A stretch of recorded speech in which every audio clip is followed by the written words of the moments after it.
Fala aí galera do Ranking, beleza?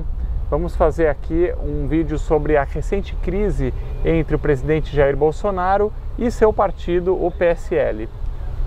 A gente tem acompanhado na mídia esse estresse todo entre esses dois lados, em que o presidente está estudando e ameaçando deixar o partido, levar alguns deputados da base do partido embora.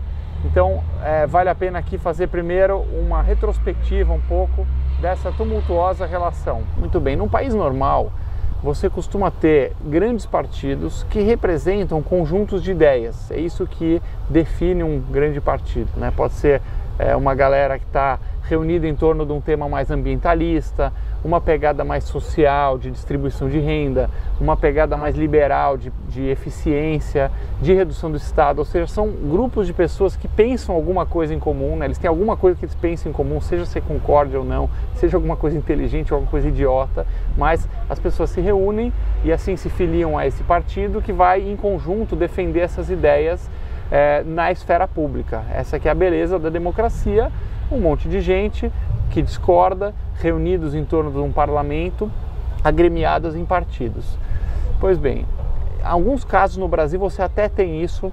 É o caso, por exemplo, do lado mais da direita, você tem um partido novo, que claramente é um partido ideológico, né? Ele acredita em redução do Estado, eficiência, liberdade econômica, etc. Você tem do outro lado um partido que também é ideológico, como por exemplo um PSOL, né? O Partido Socialismo e Liberdade, que tem uma simpatia pelo sistema socialista, que quer um modelo um pouco mais centralizado, com um papel do Estado maior.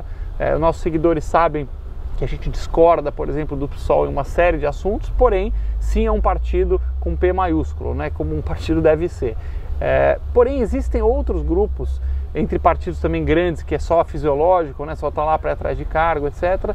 Mas existe no Brasil a figura do partideco de aluguel, né? É basicamente uma legenda de aluguel. Alguém lá atrás conseguiu fundar um partido, através dos estatutos lá conseguiu ter praticamente um dono do partido, e o dono do PSL era o senhor Luciano Bivar. Era um partido nanico, que tinha uma pessoa eleita só, uma casca, basicamente um partido de aluguel, que não acreditava em nada, que não defendia nada, que tinha como interesse simplesmente vender o apoio do partido para quem pagar mais, né? Um partido gangster praticamente. Num determinado momento, antes das últimas eleições, o presidente do partido, Luciano Bivar, começou a considerar passar o controle do partido para o seu filho, Sérgio Bivar. Porque o Sérgio Bivar é um cara bastante liberal, tanto na economia quanto na questão dos costumes, né? Ele queria implantar no Brasil um liberalismo puro, ou seja, a liberdade econômica, a liberdade social, nas questões dos direitos gays, na questão das drogas, de toda essa pauta de liberdade, e criou um movimento chamado Livres. Estava até bem desenhado, com bastante gente interessante entrando nesse movimento, e ele ia começar a transformar o PSL, que é um partido que não significa nada, que não defende nada, no embrião desse futuro movimento aí, desse partido Livres, em que todas as pessoas do Brasil que se identificam com o liberalismo puro, né?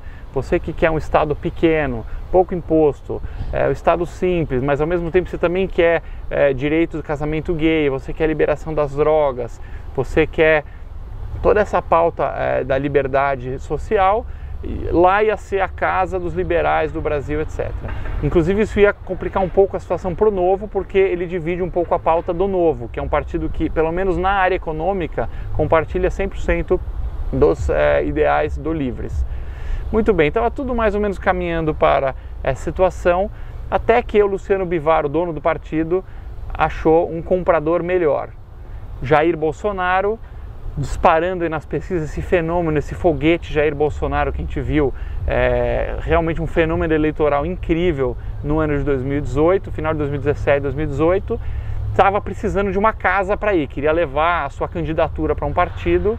Só que Jair Bolsonaro não tem nada a ver com o Livres. Seria absolutamente incompatível que um partido que se tornasse o Livres, né? Direitos do casamento homossexual, liberação das drogas, separação do Estado e Igreja, né? Toda essa pauta estivesse na mesma candidatura do Jair Bolsonaro. Então, o Luciano Bivar, o dono do partido, ele teve uma decisão. Ou ele mantém a sua palavra com o próprio filho, tá bom, vamos criar esse partido, um negócio bacana, que ideológico, ou vamos ligar um foda-se pro filho, dar um pé na bunda do filho, dar uma facada no próprio filho, mas pular dentro do foguete Jair Bolsonaro para aproveitar esse dividendo eleitoral. E na política e no puteiro, várias coisas têm em comum. Então Luciano Bivar decidiu ferrar com o próprio filho, basicamente, pulou no vagão Jair Bolsonaro e todo um sem número de oportunistas de todo o Brasil, sentindo o cheiro aí de voto, pularam dentro do vagão Bolsonaro. Concordando com ele, não concordando, tem um alinhamento ideológico, ou seja, o PSL virou um grande saco de gatos oportunista de gente de toda a espécie. E agora está dando no que deu, né? As fricções entre o Bolsonaro, que quer um partido alinhado, que vote conforme o governo define o plano de governo, e um monte de gente fazendo o que for melhor para os seus mandatos. Pois bem, o que o ranking acha dessa situação? Esse é um partido que nasceu torto, ele já é um bastardo aí do que deveria ser, é uma aberração do sistema político.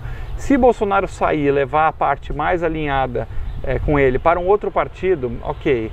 Se não sair, ok também. O que a gente acha que é importante é deixar na cabeça de todos nós brasileiros que nós precisamos urgentemente de uma reforma política, uma reforma eleitoral.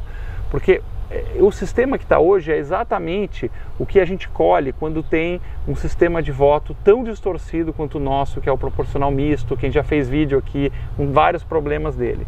Nós do ranking defendemos o sistema de voto distrital, porque o distrital simplifica a eleição. Quando você vai escolher um deputado, é praticamente igual a eleição para prefeito, você tem um cara por partido. Ele reduz o custo de campanha e ele elimina esses partidos de aluguel fisiológico, esses partidos sem nenhum alinhamento, que está lá só para vender o apoio para quem pagar mais. Por quê? Imagina que você tem um distrito aí que é Vale do Paraíba, no estado de São Paulo. Nesse distrito vai ter uma eleição em que vai ter um deputado de cada partido e somente o mais votado vai para o parlamento. Então, um partido que tem 1% dos votos, 2% dos votos, não consegue ganhar em nenhum distrito. Ou seja, você faz com que 30 partidos vire 3 ou 4. E 3 ou 4 partidos num país é bem melhor do que ter 30. Portanto, independentemente de como for o desfecho dessa crise, que sirva de lição para a gente pressionar aí pela reforma política tão necessária do Brasil, que é considerada inclusive a mãe de todas as reformas. Se você gostou desse vídeo, siga a gente nas redes sociais.